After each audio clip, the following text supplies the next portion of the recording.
जय हिंद। आप सभी को स्वागत है आपका अपने YouTube चैनल स्टेनोग्राफर अड्डा में। तो चलिए डिक्टेशन स्टार्ट करते हैं। डिक्टेशन स्टार्ट होगी 5 सेकेंड बाद। Ready start. दुनिया अजीब है जब नरेंद्र मोदी पहली बार शानदार बहुमत लेकर प्रधानमंत्री बने थे तो कई उदारवादी विदेशी दोस्तों ने मुझसे पूछा कि क्या भारत के मतदाताओं ने एक हिंदू फासीवादी को प्रधानमंत्री बनाया है।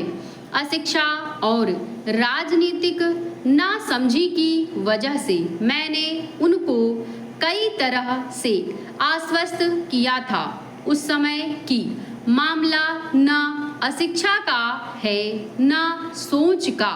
लोगों ने मोदी को जिताया उम्मीदों की बुनियाद पर। दशकों तक ज़्यादातर मतदाताओं ने नेहरू गांधी परिवार को वोट दिया था, यह सोचकर कि इनके अलावा इस देश को कोई संभाल नहीं पाएगा। याद कीजिए कि इस परिवार से प्रधानमंत्री चुनना आदत बन गई थी 1947 के बाद, और जब सोनिया गांधी ने अपनी अंतरात्मा की आवाज़ को सुनकर प्रधानमंत्री का पद ठुकराया था तो अपनी मर्जी के प्रधानमंत्री बनाए थे 3 बार। फिर जब मनमोहन सिंह के दूसरे कार्यकाल में उन्होंने देखा कि देश के प्रधानमंत्री सोनिया गांधी के आदेशों का पालन करते हैं और खुलकर कहते हैं कि राहुल जब भी अपनी गद्दी लेना चाहेंगे वे उनको सौंप देंगे, तो भारत के लोग थोड़ा मायूस हुए और विकल्प ढूंढने की कोशिश में लग गए। विकल्प उनको दिखा जब नरेंद्र मोदी ने राष्ट्रीय स्तर की राजनीति में आने का फैसला किया। मोदी ने इतना ताकतवर विकल्प पेश किया कि मेरे जैसे लाखों खान मार्केट गैंग के सदस्यों ने उनको वोट दिया।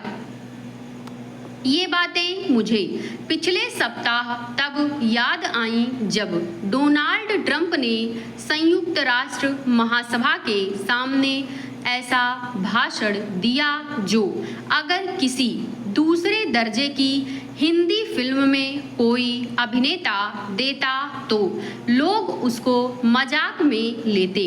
इस भाषण में अमेरिका के राष्ट्रपति ने पहले तो संयुक्त राष्ट्र को खूब खरी खोटी सुनाई और उसका मखौल उड़ाते हुए कहा कि उन्होंने 7 युद्धों को रोका है जो असल में संयुक्त राष्ट्र का काम होना चाहिए। इनमें एक युद्ध भारत और पाकिस्तान के बीच भी गिनाया।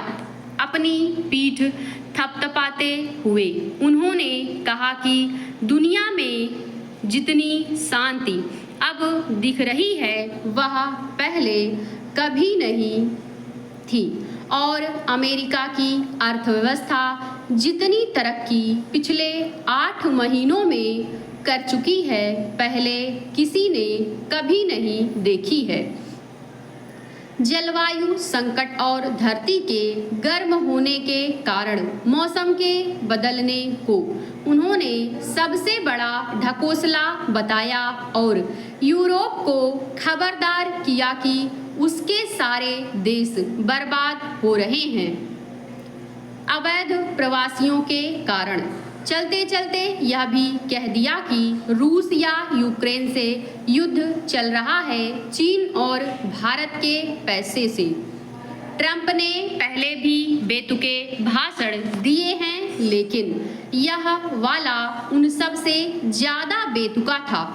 ऊपर से ट्रंप ने जो जंग अमेरिका के मीडिया, विश्वविद्यालयों, लोकतांत्रिक संस्थाओं और अपने विरोधियों के खिलाफ छेड़ी है उसको दुनिया देखकर तय कर चुकी है कि वे लोकतंत्र लोकतंत्र की थोड़ी सी भी इज्जत नहीं करते हैं।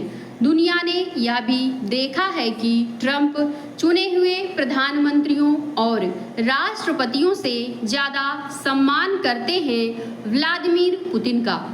मैं जब इन चीज़ों के बारे में अपने अमेरिकी दोस्तों से पूछती हूँ तो वे शर्मिंदा होकर मानते हैं कि उनको कोई अधिकार नहीं रहा है।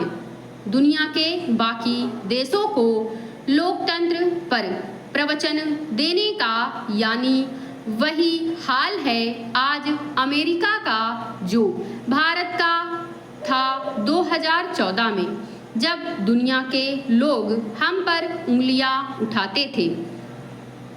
दोस्तों, इस बात पर भी गौर करना लाजमी है कि ट्रंप की मनमानी के खिलाफ अमेरिका में मशहूर अभिनेता और पत्रकार ऊंची आवाज उठा रहे हैं। शुरू से जब पिछले सप्ताह ट्रंप के दबाव में आकर एबीसी चैनल ने लोकप्रिय टीवी शख्सियत जिमी किमेल का कार्यक्रम बंद कर दिया था कोई बहाना ढूंढकर, तो इतना हल्ला मचाया लोगों ने कि उनका शो वापस लाना पड़ा। ट्रंप ने विरोध जताया लेकिन कुछ कर नहीं पाए। कुछ महीने पहले मैं जब अमेरिका में थी तो ट्रंप ने एक सैनिक परेड शुरू करवाई थी वाशिंगटन में, यह दिखाने के लिए कि अमेरिका के पास कितने आधुनिक और शक्तिशाली हथियार हैं। इस तरह की परेड अमेरिका की परंपरा में नहीं रही है कभी। लोगों को लगा कि ट्रंप अपने आप को शहंशाह समझने लग गए हैं। इसके खिलाफ अमेरिका के तकरीबन हर बड़े शहर में विरोध प्रदर्शन हुए, जिनमें लोगों के हाथों में बड़े बड़े पोस्टर थे जिन पर लिखा था नो किंग्स, यानी महाराज नहीं चाहिए। एक ऐसे प्रदर्शन को मैंने खुद देखा और बहुत प्रभावित हुई, इसलिए कि अपने देश में इस तरह के प्रदर्शन सिर्फ तब दिखते हैं जब कोई राजनीतिक दल उनकी अगुवाई करता है। आम लोग नहीं निकलते क्योंकि वे अपने शासकों से डरते हैं, चाहे प्रधानमंत्री किसी भी दल का हो। मुझे सबसे ज़्यादा मायूसी होती है अपने निजी टीवी चैनलों का हाल देखकर। इतनी चापलूसी होती है प्रधानमंत्री की इन पर कि दूरदर्शन भी पीछे छूट जाता है। इन कथित स्वतंत्र निजी चैनलों के मुकाबले माना कि आज के दौर में ज़्यादा हिम्मत दिखाने वाले पत्रकारों को जेल में डाल देने या देश से निकाल देने की बातें की जाती हैं, लेकिन लोकतंत्र के लिए हम नहीं लड़ेंगे तो कौन लड़ेगा जनता की तरफ से। मोदी से पहले जब भी कोई गलत कानून बनता था या सरकार कोई गलत कदम उठाती थी तो हम सब निकलते थे सड़कों पर विरोध जताने। मैंने खुद इंडिया गेट पर कई बार विरोध प्रदर्शनों में हिस्सा लिया है, खासकर तब जब मीडिया पर पाबंदियां लगाने की कोशिश हुई।